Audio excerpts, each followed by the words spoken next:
Good afternoon, everyone. Welcome to the next of these Isolation Insight events, this one dealing with devolution. Let me say at the start what I always forget to say at the start at these events, which is please submit your questions using the Q&A function at the bottom of your screen. And secondly, because we usually get an awful lot of questions, if you could vote, there's a thumbs up feature because we're nothing if not populist here. If you can vote for the question you'd most like to have answered, that actually sorts them. And no, I'm not going to say who my in-person meeting is, so don't like that one. It's a waste of your time. Then it sort of sorts them by popularity, which makes life a lot easier for me.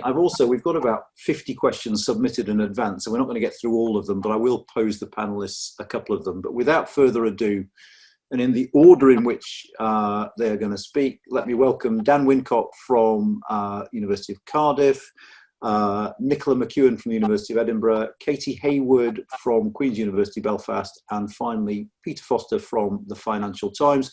They're going to make brief introductory remarks, after which we'll go into a discussion and start coming to the questions that you pose. So Dan, can you kick us off? Diolch, thank you very much, Anand. And Prynhawn da, good afternoon from South Wales. Brexit and COVID have both unveiled huge economic, political and social issues in the UK and put a huge strain on the structures and processes and cultures of the relationship amongst the different parts of the UK. Wales, within that structure, within that culture, is in a distinctive position. In contrast to Scotland and Northern Ireland, the possibility of Wales exiting from the UK is much less likely than for either of those other places. Mark Drakeford, the First Minister in Wales, is both strongly committed to the UK Union and strongly committed to devolution, whereas the First Minister in Scotland has the objective of Scottish independence, and the Deputy First Minister in Northern Ireland would like to see a united Ireland. But every First Minister in Wales has always been committed to the Union as well as committed to devolution. Moreover, in Wales, a majority of the population living in the country voted for Brexit, which changes the political dynamics somewhat. Wales has a long and heavily populated border with England, and lots of people cross that border more or less on a daily basis. And also, and this may be a slightly obscure point for many people, but in legal terms, England and Wales form one legal jurisdiction, whereas Scotland and Northern Ireland are both distinct and separate legal jurisdictions. And that has, I think, huge ramifications for the operation of a range of policy areas. So, for example, in the current COVID pandemic, the ONS routinely reports on care home deaths on an England and Wales basis, even though the policy regimes that govern care homes are quite distinct in those two places. And I don't really know why that is, but I can only imagine that it's a legacy of this shared jurisdiction. Within that setting, then, how do Wales and Westminster relate to one another? How do they fit in to the broad institutional pattern of so-called intergovernmental relations and the culture of intergovernmental relations?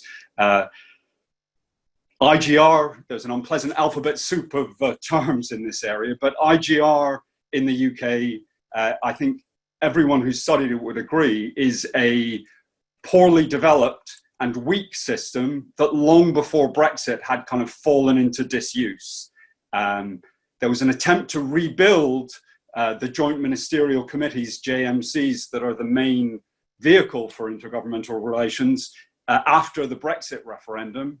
But that attempt was in fits and starts. It was half-hearted. Before he became First Minister, Mark Drakeford was the Brexit minister in the Welsh government. And I recall a few years ago, he tweeted out about going to a JMC meeting in London. He was on a train leaving Cardiff, so the train had left Cardiff, and at that point he still didn't know where in London the meeting was going to be held. So there was a sense of making things up as you were going along with these intergovernmental relationship arrangements. And I think that reflects a sort of deeper mindset, a kind of SW1 way of looking at the UK, which is essentially kind of Anglo-British in its character. Some people sometimes talk about devolution as marked by a practice of devolving and forgetting from Whitehall. Whitehall sort of forgets that it's handed over powers in significant areas to Wales, Scotland, and Northern Ireland, and it wants to get on with governing with as much autonomy as it can manage over matters of high politics. So it wants to maximize its scope for action and kind of finds intergovernmental relations as a sort of unfortunate set of shackles that limit its range of autonomy. There are real ambiguities in the structure of devolution. In both Scotland and Wales, for example, the current statutory basis for devolution describes the institutions as permanent. And yet the Westminster Parliament remains sovereign, which presumably means it can change those institutions whenever it would like. Those intergovernmental relation structures had effectively broken down completely by the end of January as the COVID pandemic hit. Even given this tendency for Welsh politicians to want to invest more effort in intergovernmental relations, the person who took over from Mark Drakeford as the Brexit minister, Jeremy Miles, who's also the Counsel General, who's a politician to watch, if you don't know him already, a politician for those outside Wales to watch, I think, had more or less abandoned the prospect of any further meetings of the Joint Ministerial Council over Brexit. And then COVID hit. And the really striking thing about the initial impact of COVID was the way that the four governments, the UK's four central governments, kind of pulled together very strongly initially. But they pulled together ignoring the main organizations and structures for intergovernmental relations. In other words, it's not through the Joint Ministerial Council, it's through emergency bodies that the UK governments work together for COVID. And they managed to work together despite enormous strains on the system. So obviously it's much too soon to make any kind of evaluation of the relative performance of the different governments in the UK in relation to the pandemic. And it will be very difficult, I think, to get the appropriate yardstick, the appropriate counterfactual against which we might assess that performance. But for example, there was an issue in Wales about Public Health Wales having been in a negotiation with a major Swiss pharmaceutical company about procuring tests for Wales. And those tests seemed to vanish. We haven't had a final answer about how and why that happened. A BBC journalist made a Freedom of Information request to the Welsh government about those tests and what happened to them. And the Welsh government's response was to deny access to the documents on the grounds that making them public would be seriously detrimental to their relationship to the UK government.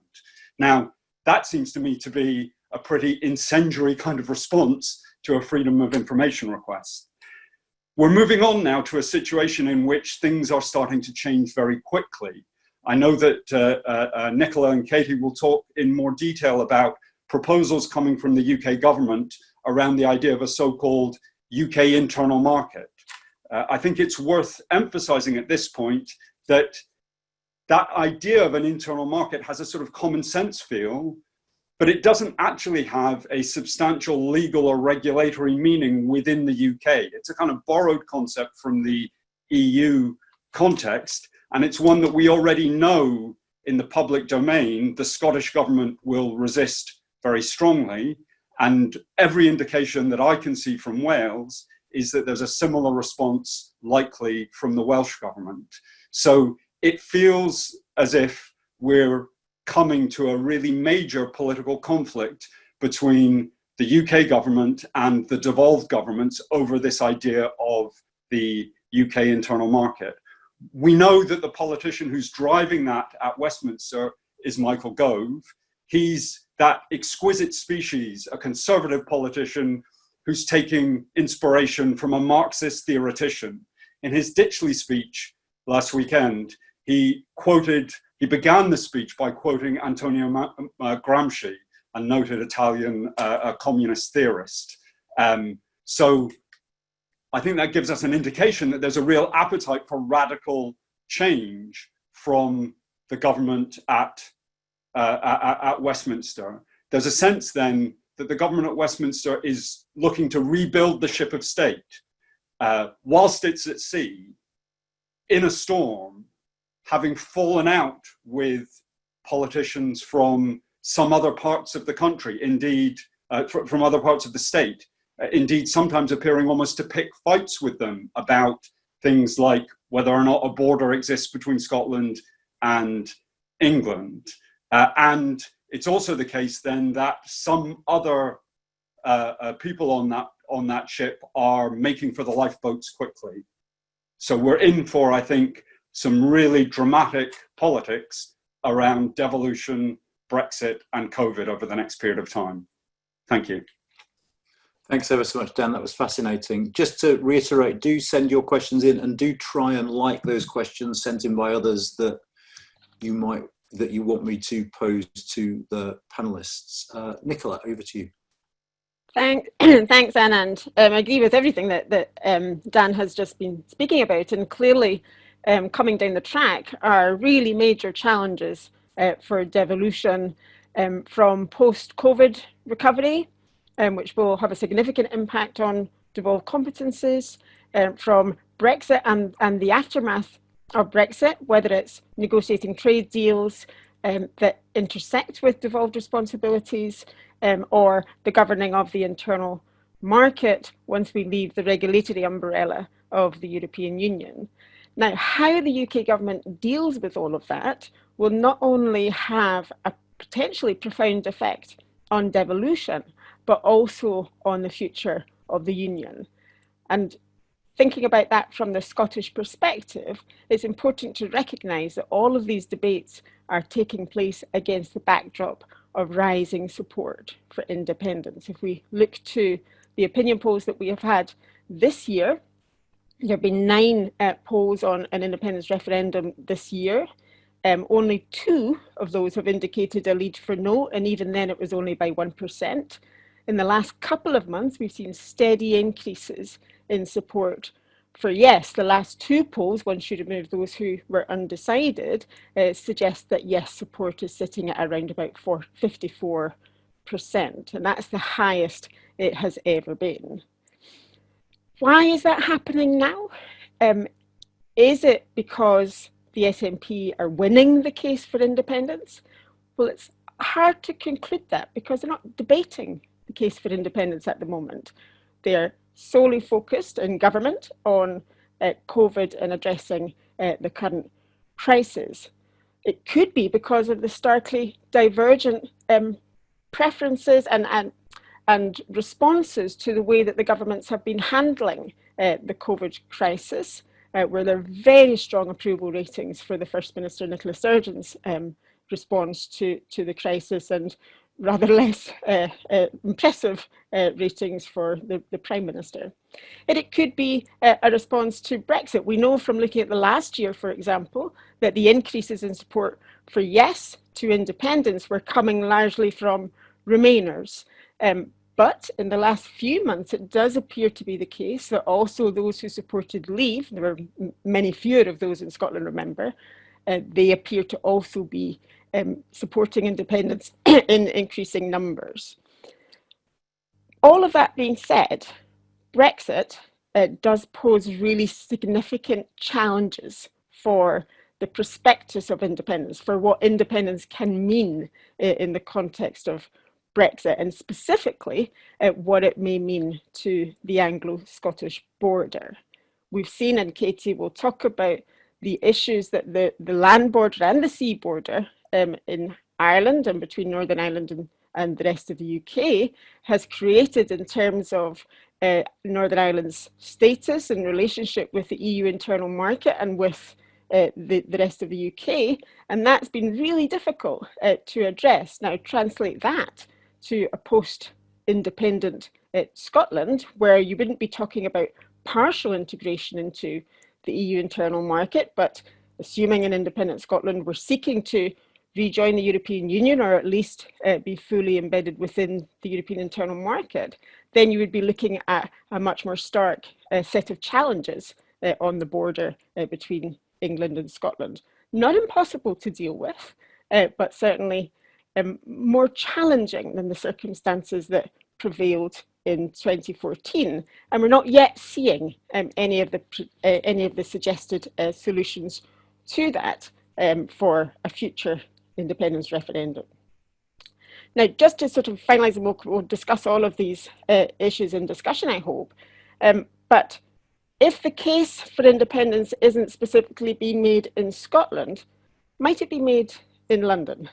And my suggestion would be that there are two key approaches that the UK government can take in responding to the many challenges that are facing devolution from trade, from internal market to post-COVID recovery. And there are two main pathways. One is an intergovernmental pathway that's working in partnership with the devolved governments, addressing the weaknesses of intergovernmental relations that we've talked about already, and setting up procedures for co-decision and proceeding by agreement. And there is very little appetite for doing that.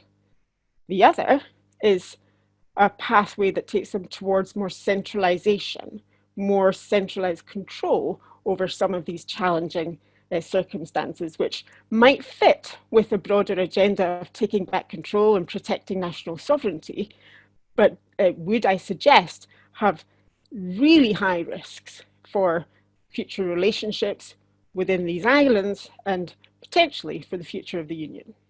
Thank you.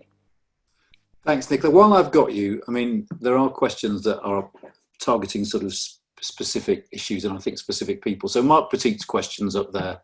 We might as well get this out of the way, I think, because it's a big question, isn't it? Which is, you know, assume the SNP wins a landslide next year, Johnson refuses Indy Ref 2, what the hell happens after that?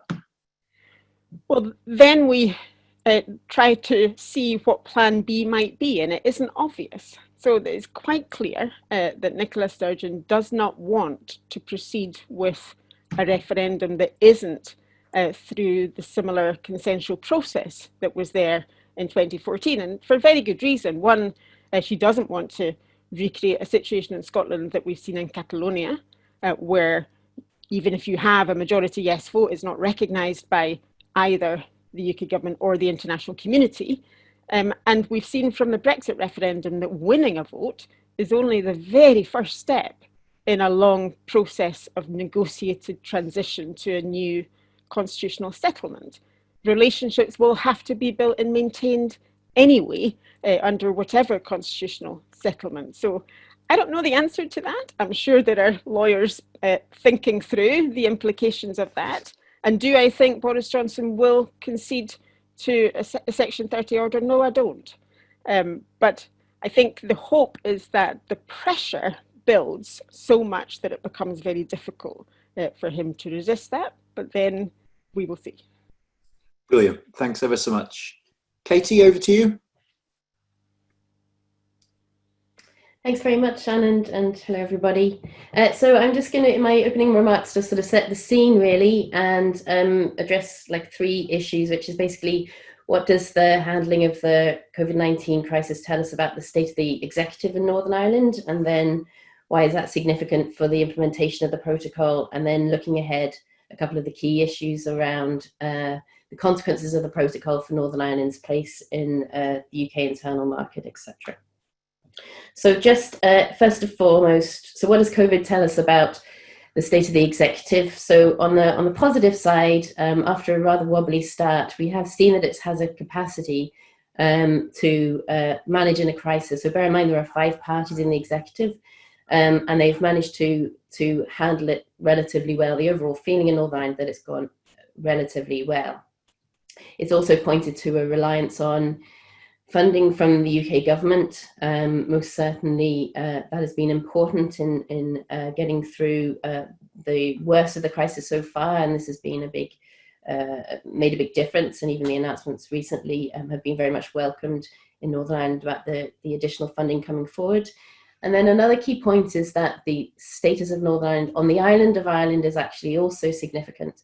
So we're seeing difficult discussions or complicated discussions today about quarantine, for example, and recognizing that actually privileging those coming from the Common Travel Area, including GB, isn't necessarily the best thing to do to maintain Northern Ireland's R rate in relation to coronavirus. And these are complicated issues, of course. And then also in relation to the island of Ireland, we have North-South cooperation having worked well, and there being a good collaboration and cooperation on key areas in relation to handling the pandemic. So that's all been quite positive. On the negative side, most of you will be aware, there's a bit of a mini crisis at the moment in relation to the executive around the Deputy First Minister attending a funeral of a senior person from Sinn Féin with IRA connections. So the funeral probably story has caused a great stir, mainly in relation to the question of whether she followed her own advice and the advice of the executive. So what does that actually say? And I think it is important to note, it suggests that there are still key suspicions between DUP and Sinn Féin. Sinn Féin are wary about overstating an apology, given the RHI scandal still lingers, the consequences of that. And more importantly, it suggests that public opinion isn't necessarily the most important issue when it comes to making decisions and cooperating within the executive. Overall, it suggests that they are vulnerable to the same old, and so we see people's sensitivities around this, and there is emerging discussion again about whether it is possible fundamentally for unionism and nationalism to work together. And this is important because of the challenges now that we're facing for Northern Ireland. The significance of the protocol of all of this shows us two things. First, the economic vulnerability of Northern Ireland, so that relates to the funding I mentioned before. The baseline calculations that we'd had for Northern Ireland about the impact of Brexit and various barriers to trade around Northern Ireland's borders, those baseline calculations don't stand so much anymore because we're dealing with a very new situation, huge unknowns. And secondly, of course, the economic vulnerability of Northern Ireland reflects the fact that it will be very much on the front line, if you like, of the UK-EU relationship. Something that still, I don't think, is appreciated quite enough. If there is a no deal, UK-EU, it really has very direct consequences on, if you like, the hardness of the Irish Sea border, increasing what's considered to be at risk, increasing the likelihood and the intensity of the checks and controls. It's also significant for the protocol because it highlights the political vulnerability, if you like, of Northern Ireland. Still great sensitivity around, if you like, the consequences of Northern Ireland being connected so integrally both to the rest of Ireland and to Great Britain. And if we focus a little bit on how the protocol has been addressed in recent times, I mean, Matt O'Toole, an MLA, recently has been highlighting the fact that Brexit has not been properly addressed. We haven't had a formal update to the Northern Ireland Assembly, for example, from a minister around the implementation of the protocol. We know that the Brexit subcommittee of the Northern Ireland Executive is no longer functioning, and there is a wariness of dealing with all of this. Instead, we have it very much a sort of focus on what the UK government is saying. And despite the command paper, there still remain many, obviously, unknowns and many decisions and clarifications still needed, but also a sense of still not quite facing the consequences of what the protocol actually means. So therefore, as a consequence, we have some public confusion still about the protocol. And looking ahead, what does the protocol actually mean, and why is this important for, given these economic and political vulnerabilities of Northern Ireland? Well, the Command Paper did recognise certain things, and one of these things, although it didn't spell it out entirely clearly, but all goods entering or being placed on the market in Northern Ireland, including coming from Great Britain, have to comply with EU product regulations and related technical regulations. Also, EU state aid rules will apply to goods in Northern Ireland. We also have issues around certification, authorization, etc. All of these will have to comply with EU rules. So immediately this has consequences for Northern Ireland's economy, decisions being made around Northern Ireland. And when we saw the drawing up of the common frameworks that point about how to make sure there aren't growing divergences, if you like, between the devolves in a way that could be, have severe economic and political negative consequences, we see that those areas that were seen as being necessary to have legislation around, many of those areas are covered by the Northern Ireland Protocol. So essentially this means that Northern Ireland is continue to be tied by, or to have to strictly adhere to EU rules around key issues such as labelling standards, food and feed safety regulations, etc. Really important issues. And looking ahead, we see that this will be dynamic alignment. So the scope for divergence between Northern Ireland and the rest of the UK is not just in relation to the rest of the UK, or particularly the UK government deciding to lower its rules. It could also come from an increasing of the standards expected of Northern Ireland as part of the EU. Sorry, as being tied into the protocol, and as the EU single market might develop in those areas. So fundamentally, we have the challenge that the greater the divergence between the UK and the EU, the more strain it places on Northern Ireland. And even though things could have been worse than they seem to be at the moment, we do see, thanks to as a consequence of the COVID-19 crisis and of and the inability to face the realities of the protocol, that Northern Ireland is in severe severely vulnerable economic is facing severe economic and political vulnerability when it comes to managing these challenges. Thank you. Thanks, Katie. While I've got you, we've got a question from Sam Sharps, which comes in two bits. I mean, firstly, was Boris Johnson's calculation last year that people in England don't care about Northern Ireland, and so he was able to sign the deal that he did? And the second part is there any real political cost to the Prime Minister at this point if he upsets unionists in the province? I don't feel qualified to answer the second one. Maybe Peter will answer the second part of that question. Yeah, we'll give that to Peter. That's good. Yeah. So is he showing that he doesn't care about Northern Ireland? So it's interesting. I was looking again at the speech that Johnson gave the DUP party conference in November 18, and he was criticising the backstop. And he really spelled it out actually quite clearly, that if Northern Ireland is following EU regulations on goods, and of course in relation to customs too, and the UK decides to diverge, then Northern Ireland could be, as he put it, an economic semi-colony of the EU. And he was very clear that he didn't want that to happen. I think the question is, did the UK government really realise what it was signing up to? And there is possibly some doubt around that, but I do think still it has not been made clear enough that that UK-EU future relationship will have such a direct impact on GB and I relationship, and whether that therefore says that GB doesn't care all that much about Northern Ireland, that's a political question, maybe for the parties to deal with. But fundamentally, I think it suggests a sort of a lack of thinking through of the realities of Brexit. Full stop. Brilliant. Thanks ever so much. Peter, you finished your ginger nut? I have, thanks, Anand. Blood sugar levels returned to normal.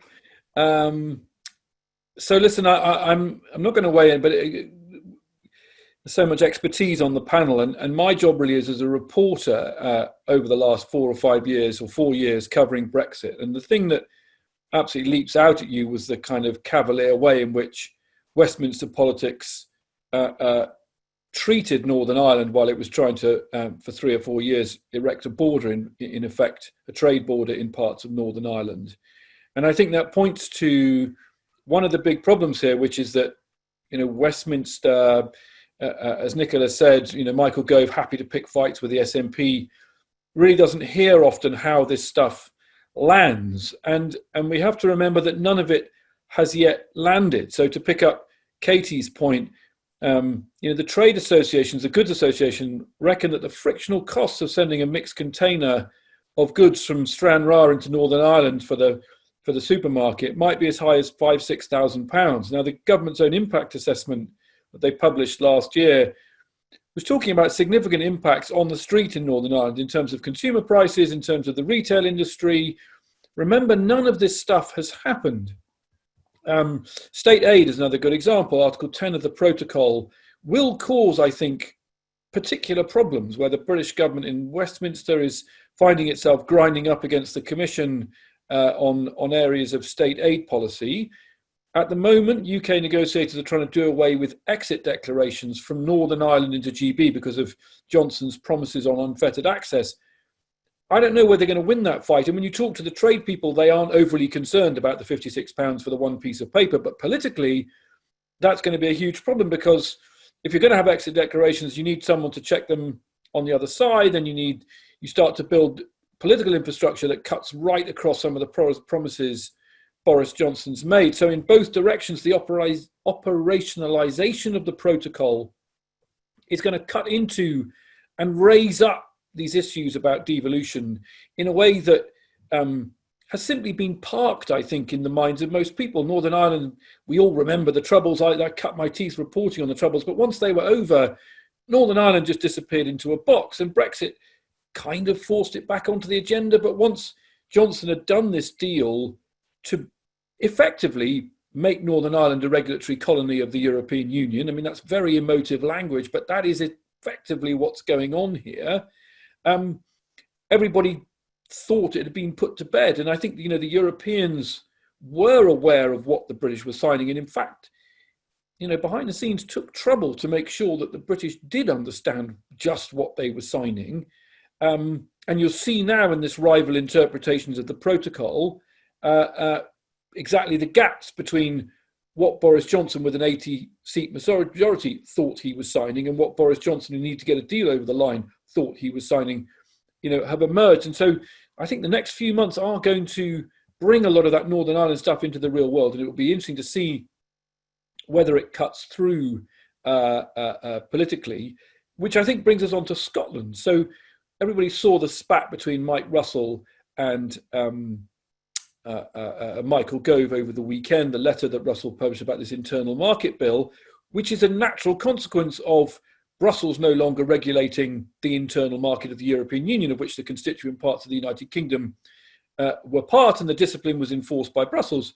If you're going to have UK trade negotiators signing deals which will, they'll never admit this now, but which will change probably standards on things like pesticide residues, on GMOs, on animal welfare issues, and it's not just the United States. The Trans-Pacific part, the progressive Trans-Pacific Partnership countries, they also follow, for example, not the precautionary principle. This stuff is going to feed in, and more than state aid, but I think it is going to get quite emotive on food standards. You've already seen this, the million petitions from the NFU forcing Liz Truss to get this commission on agriculture standards, which brings me, I think, to my last point, which is that the biggest fear I have, the biggest problem we have here, I think, is that, to Nicola's point about the government could take a consensual or a confrontational approach, the government seems locked on for confrontation, and it is doing things that are incredibly politically sensitive and delicate at great speed and great haste. There is just no time to do it. And when you talk to people in Whitehall, you hear serious people really worrying about how botched a lot of this legislation is going to be, and in kind of railroading this stuff through because they've given themselves so little time, notwithstanding the fact that Brexit is done and it's going to be a evolving 20, 30-year project. They've given themselves so little time that the danger is that that they will end up repenting, not taking a more consensual approach, and not help trying to build structures that that enable some of this stuff to be worked out in a more consensual way. Of course, the problem is, this stuff would be tough at the best of times, but when you've got the SNP and the Tories, literally in diametrically opposing camps, it's clearly going to be very difficult. And I think you will see more and more traction in what we call the national media, but increasingly it often feels like the English media, doesn't it?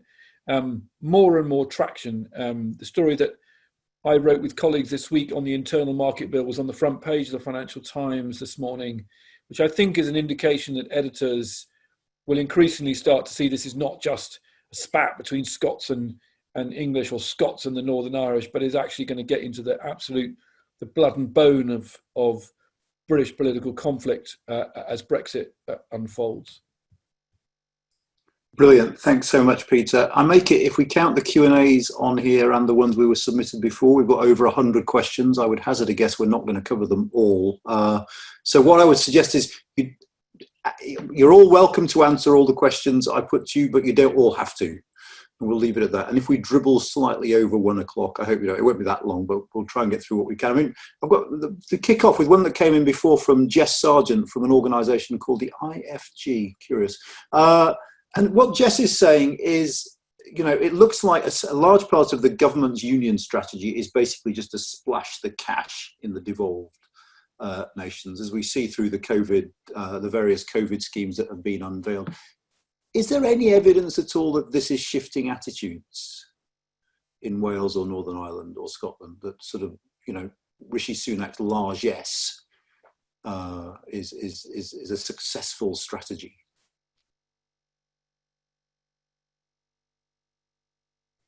Don't all rush at once. So go ahead, Dan. There's been a bit of discussion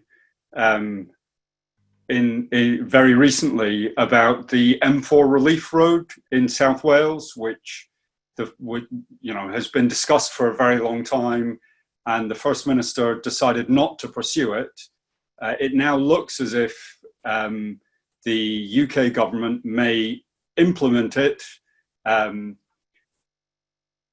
which might be quite popular with significant segments of the population in South Wales, but would raise a fundamental constitutional question about using the power of the purse from Westminster to drive through infrastructural developments, at the same time as a series of long-term infrastructure investments in Wales have been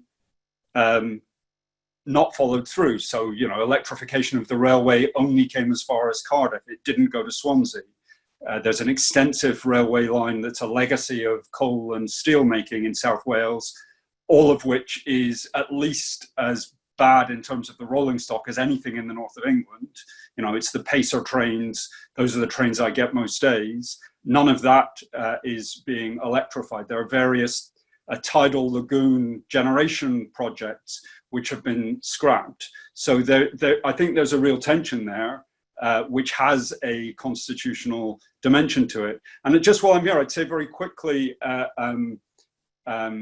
thinking about what Peter said, this is one of the reasons why I think the position of the Labour government in Wales is so significant, because the Labour government in Wales isn't looking for independence. One of the really striking things through the Brexit negotiations was the way that Labour in Wales and the SNP in Scotland were able to work together very, very closely, despite the fact that, the SNP in Scotland clearly has benefited hugely from the collapse of the Labour Party in Scotland, and Plaid is a major political competitor for Labour in Wales. So there's a close political relationship between the SNP and Plaid. Nevertheless, the two governments have been able to work together very closely and very effectively. And I suspect we'll see something of the same kind of all of devolution, perhaps also including politicians from Northern Ireland, in relation to these questions around the internal market, and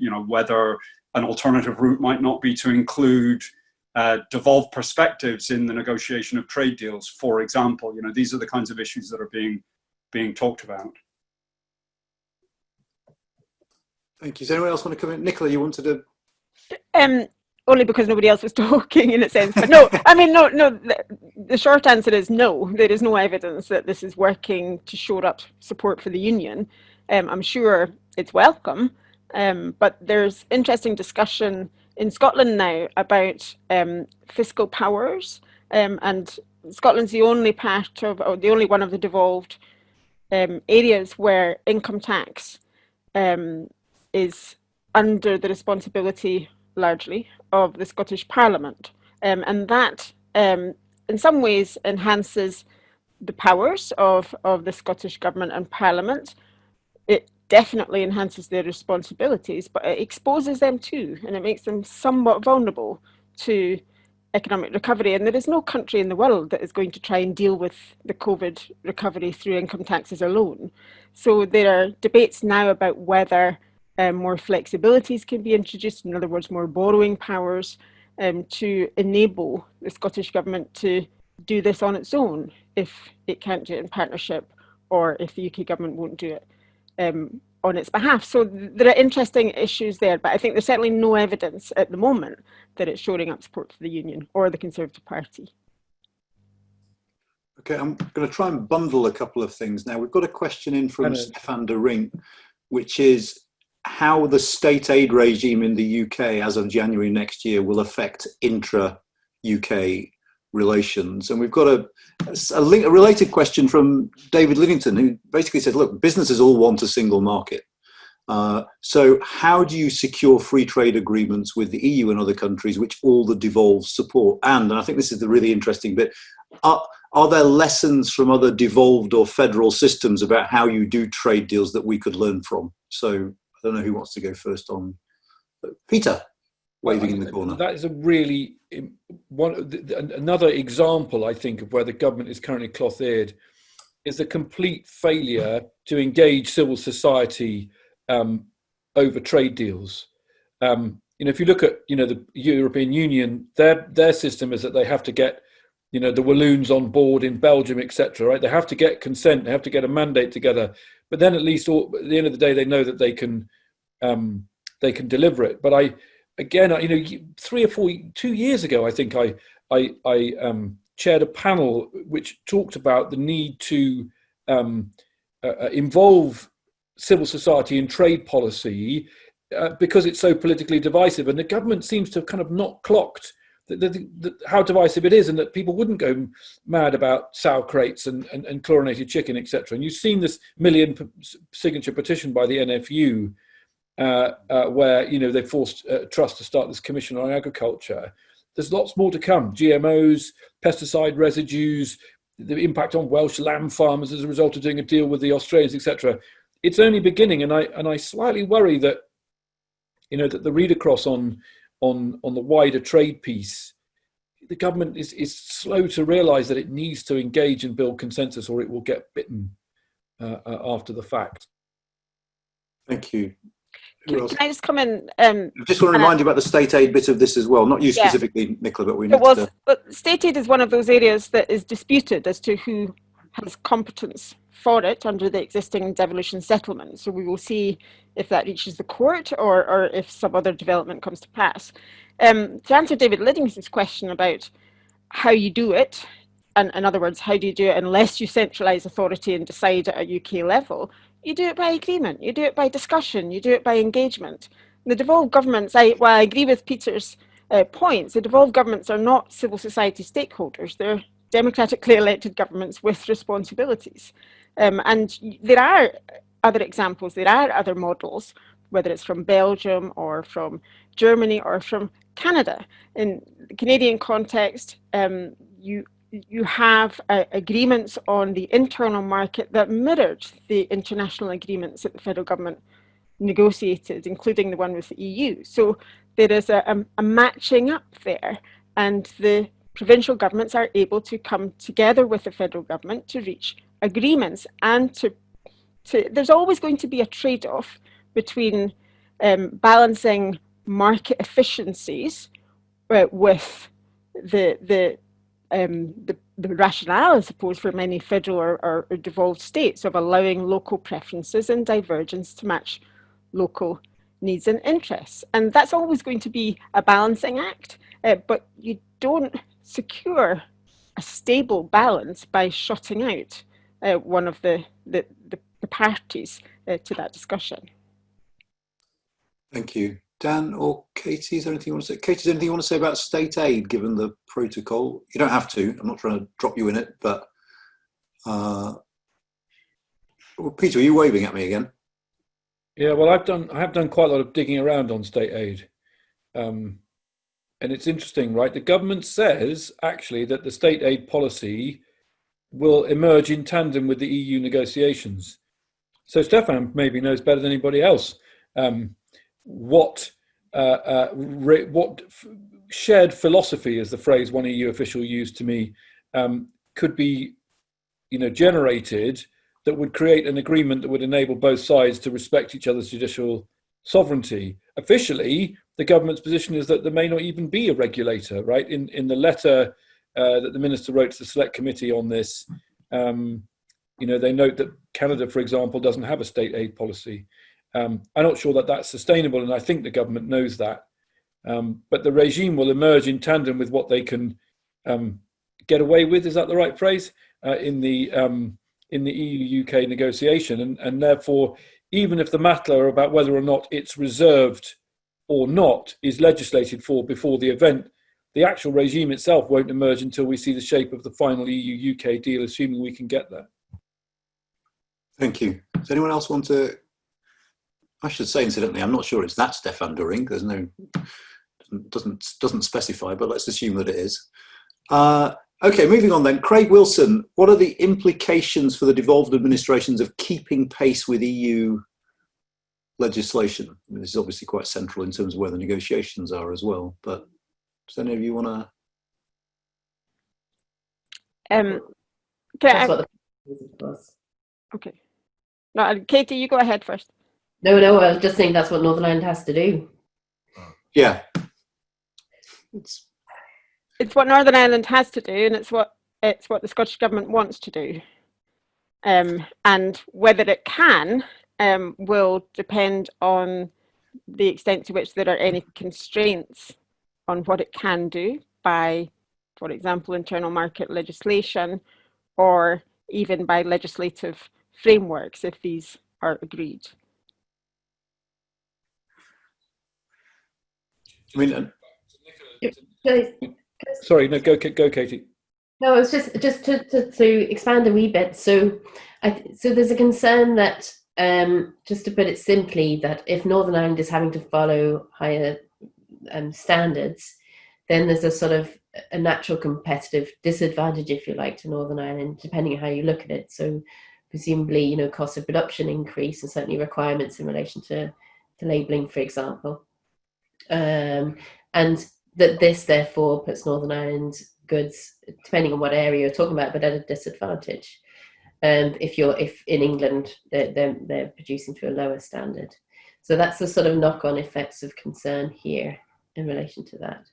And of course, then you have the reverse situation where GB goods, as I say, the increasing checks and controls on GB goods coming into Northern Ireland, that they won't be able to be put on the market in Northern Ireland.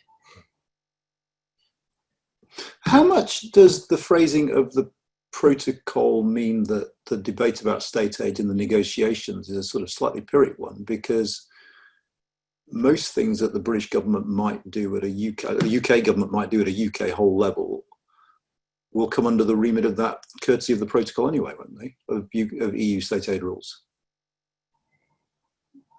Yeah, so we think of it as just, obviously EU state aid rules apply in relation to Northern Ireland, but that does affect, according to my understanding, which is limited, that does affect companies based in GB that may be trading in or functioning in Northern Ireland. Yeah, so it is a UK-wide issue, even though it's specifically, of course, in the Ireland-Northern Ireland Protocol. Okay, Peter, you've unmuted yourself dramatically.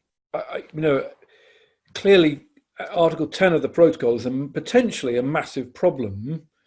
That said, if you get to a deal, EU-UK deal, then the Commission and DG Competition, unless the UK government is behaving egregiously, probably has an interest and motivation in not, overreaching on the use of Article 10. Even if we think Article 10 is actually long-term sustainable, I don't know whether it is, honestly. But so at that point, maybe the theory of Article 10 is sort of worse than the practice.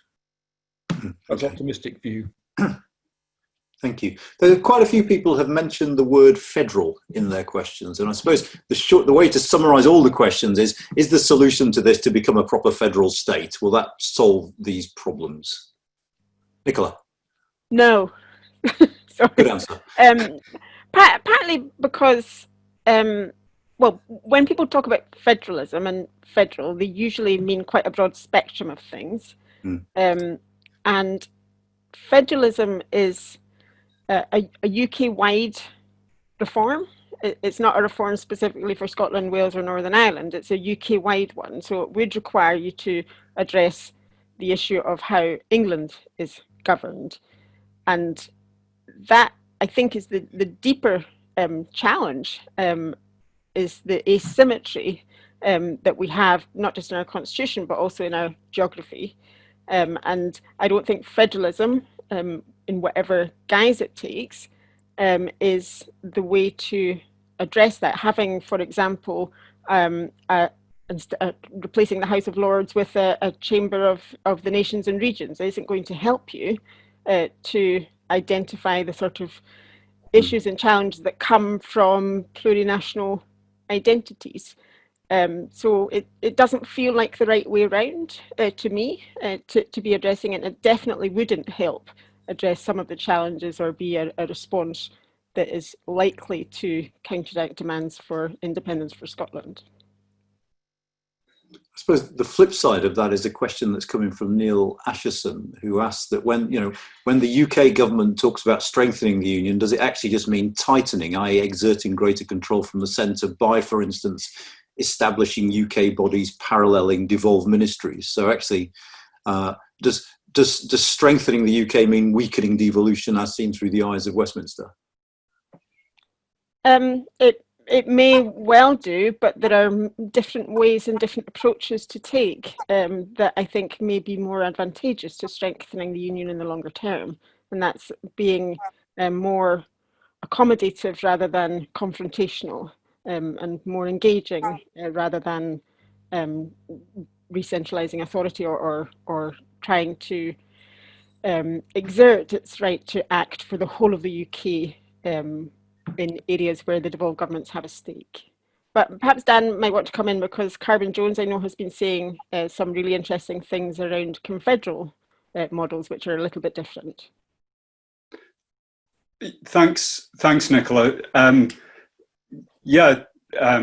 Carwyn Jones, who was the previous First Minister in Wales, has for quite some time been talking about a fundamental review of the UK's constitution, and tried to think through different ways that process might be developed, including ideas about confederalism. That reflects what I was saying right at the beginning, that the Welsh Labour Party, the Welsh Labour government, is strongly committed to the union. But I suspect that, with a possible exception of some unionist politicians in Northern Ireland, Welsh Labour may be the only political party that has been trying to develop an alternative vision for the union as a whole. My sense is that when Conservative politicians from England at Westminster talk about the union, they have a very unitarist vision of how the UK should operate. It goes back to the devolve and forget point, that they simply are unaware of developments in Wales or in Scotland or in Northern Ireland in a kind of rich sense. And again, that's in one sense what Brexit has unveiled for us. The surprise of the border on the island of Ireland and its implications. I guess another way of thinking about this is, it seems to me politically, advocating the UK as a unitary state would be a legitimate political position for someone explicitly to take and to try and garner political support for it, just as Nicola Sturgeon is perfectly legitimate in seeking Scottish independence. And so long as the debates are framed in ways where different political parties are presuming the end. So presuming that the task here is to save the union, or the task here is to promote independence, it becomes very difficult to engender a conversation where all the parties can come in and talk on the same sorts of terms. Actually, the only space in which that kind of discussion takes place, or could potentially take place, goes beyond the UK. It's about these islands in the North Atlantic, and it's the institutions that were created through the Belfast or Good Friday Agreement process, that bring in the government in Dublin as well. And we know from the history of those institutions that UK prime ministers have never really taken them seriously. They haven't really attended or participated in the same way that the political leadership in Dublin or devolved leaders from the rest of the UK have taken part. So, I do think there's an important issue about thinking in the longer term about how, in the kind of terminology of that agreement, all the peoples of these islands live together.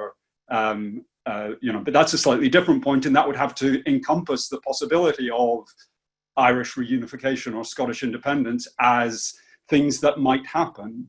And the difficulty is where at the centre, the implicit centralism and the desire to maximize their autonomy to do things right here, right now. And you might think the reforms to the machinery of government that are happening at Whitehall, or seem to be in train on Whitehall, are pointing more and more in the direction of the political leadership of the Conservative Party and Her Majesty's government wanting to maximize their ability to do things.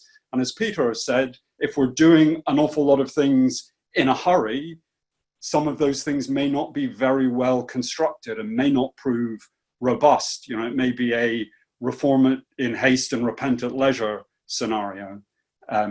That's about relationships with government, but it also speaks to the point Peter raised about involving civil society as well. Thanks, Dan. I want to try and get through two or three more. Just very quickly, Katy, if I can just come to you. There's a couple of questions on Irish unification that Dan just mentioned there. And the shortest question was, how likely is it now?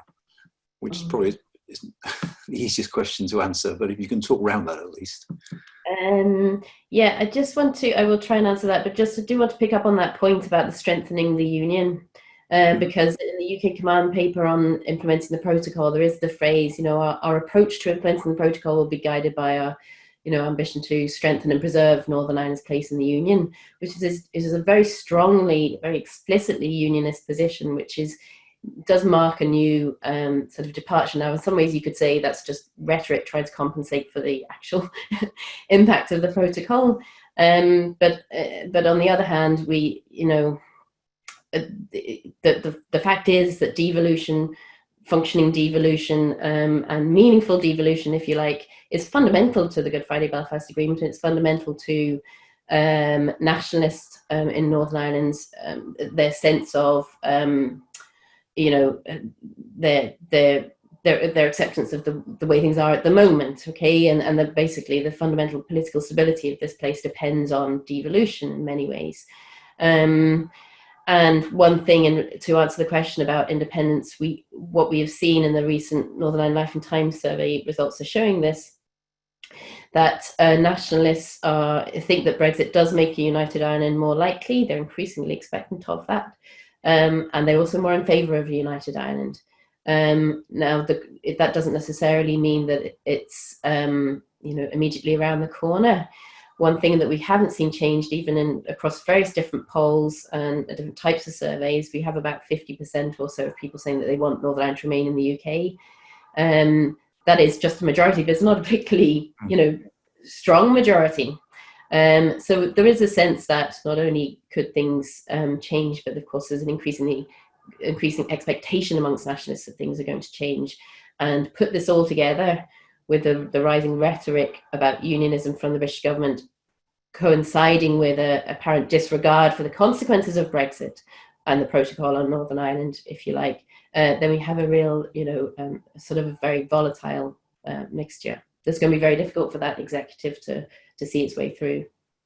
Brilliant, thank you. I'm hoping naively we can have a yes or no for this one, which is from 2021, is there a way that Wales or Scotland or Northern Ireland can continue to take part in EU-funded programmes, even if the UK government refuses to?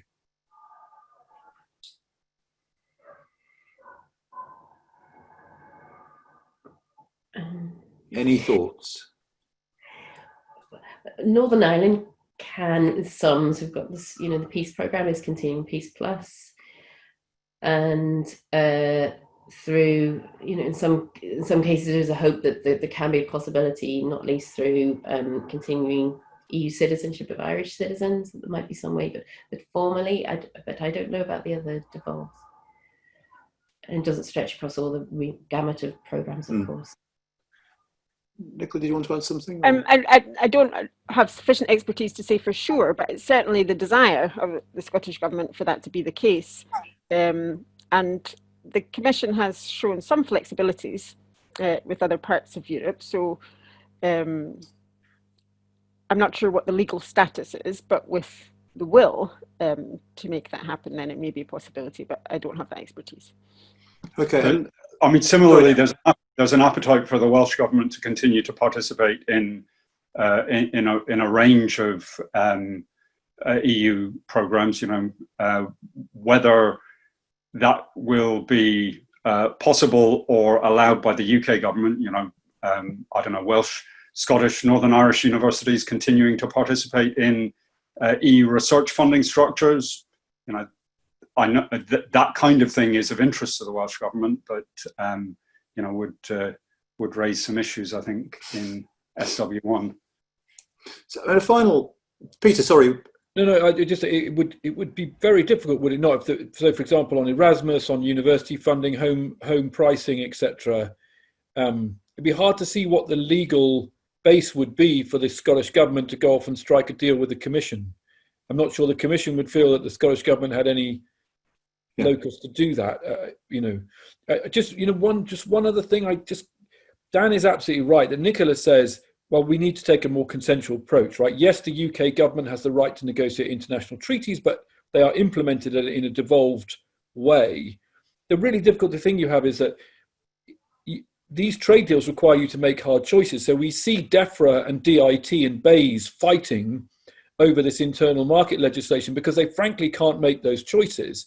So if you're going to have a consensual negotiation with the Scots and say, well, actually, we want to go off and do chlorinated chicken and pesticide residues and GMOs because we want to do a deal with X, Y, Z, and Scotland says, no, we don't want that because we didn't vote for Brexit and we don't want lower food standards, you're very quickly in a rock and a hard place. As Dan says, you know, when at least one of the parties actively wants independence, it's very difficult to see how you really have an opera, and it seems to me that both sides have pretty much given up on that. Thank you. Just one last thing, which quite a few people have brought up, both on this and in the questions submitted earlier, is about England. I suppose there's a whole gamut of questions about England. You know, do we have an England problem still? Has COVID and the experience of COVID sort of reignited, or will it reignite a debate about devolution within England? I don't know. I mean, all sorts of issues. I mean, Dan, I know you've written quite a lot about this. I don't know if you've got anything to say about the English issue, but this is going to have to be our last question. So I'll go around you all if you've got, just to see if you've got any final wrapping up comments as well. Dan, do you want to kick us off on this? Yes. So, I mean, I'll take that. You know, it is striking. I think Peter tweeted about this yesterday, that we are hearing a bit more about England in the UK media and from HMG. Equally, though, you know, when Boris Johnson did his conference on Friday, he talked about, you know, the British people enjoying a summer. He talked about this country, you know, so he used a lot of very vague and elusive language. I think aside from talking about Public Health England, he only mentioned England 2 or 3 times in that talk. So there's still this kind of confusion between England and Britain in the language that comes out of the UK government, which for many of these purposes is in effect the government of England. And, you know, one of the brute facts about the UK, and it's a brute fact for any conception of an internal market, particularly one that rests on an idea of mutual recognition, is that England is overwhelmingly the largest bit in population and in economic power. And so an internal market that's legislated into place and allows decentralized individuals to challenge rules that they see as encumbrances on their economic activity, or those challenges will come overwhelmingly from England, it seems to me, and be challenges to legislation in Scotland or Wales and perhaps Northern Ireland, although the protocol does change things there. So that brute fact is very significant. I mean, I do think COVID is raising a whole series of questions about kind of hyper-centralization in Whitehall and Westminster, and difficult relationships with decentralized government in England, with local government in England, including the bits that get talked about in the language of devolution as well. But it'll be a while, I think, before those chickens come home to roost politically. Of course, one of the interesting side effects of that is one of the reasons why the figures for UK government spending on COVID look relatively impressive in comparative terms is because, of course, in many other European states, it's not the national level that's doing this. The money's being spent, but it's not coming out of the national budget. So it looks like they're spending less. They're just spending it at different layers of government. Nicola. Yeah, just responding to Peter's comments, I'm not naive enough to think that if you bring everyone around a table, they will all come up with an agreement. But nor am I cynical enough to think that they never will find compromises. These sorts of issues around trade and markets and cross-border movement, they emerge under any constitutional scenario. They will still be there, even if Scotland were to become an independent state. So these sorts of things have to be managed on an ongoing basis. I can see the attraction from the UK government's perspective of maintaining control of a process, whether it's within Whitehall or between Number 10 and between the UK government and the devolved governments. In the short term, that will help secure decisions, okay? But longer term, it will be more difficult and raise issues that might not have even been foreseen for the lack of engagement. So managing a union, managing a system of multi-level government is an ongoing process. And I think if there is to be a success made of that, if the UK, in other words, is to hold together and be successful together, the way to do that and to strengthen the union in those terms is to work at it and to work at it in cooperation. It may not happen, it may not succeed, we may still see the situations of independence, which for many will be a success in itself. But either way, you still need to have relationships managed on an ongoing basis. Thank you. Katy or Peter, do either of you want to chip in and have the last word? Katy. I don't have the last word, but just to follow on from Nicola's point, it's something that is increasingly apparent is a sort of a parallel between the UK-EU relations and intra-UK relations, and that is the issue of trust. And so the absence of trust, or almost the active chipping away at trust at the UK-EU level in the language used, in some of the behaviour, etc. This just is sort of also paralleled now within the UK, and we know if we're going to have agreements that work and that function in the best interest of all, then we do need that trust as that context. And it seems very crass thing to say, but if anywhere we know that it is in Northern Ireland, and we sort of ignore that at our peril, I think. Thank you. Look, I think we're going to have to end it there, I'm afraid. We might have to think about making these events longer because we've got so many unanswered questions, for which I apologise. We've done our very best. Thank all of you. Thank you to all of you for, I was going to say coming along, for joining in. Let's call it that. Thank you particularly to the panellists. I shall promise you now that if I see any of you in August, I will take you out for a cup price McDonald, courtesy of the Chancellor, if we do it on the right days of the week. And I think we have another event in the pipeline for a couple of weeks' time. So do keep looking at our website. And in the meantime, keep well, take care of yourselves, and we'll see you all soon. Thank you all so much. Bye-bye.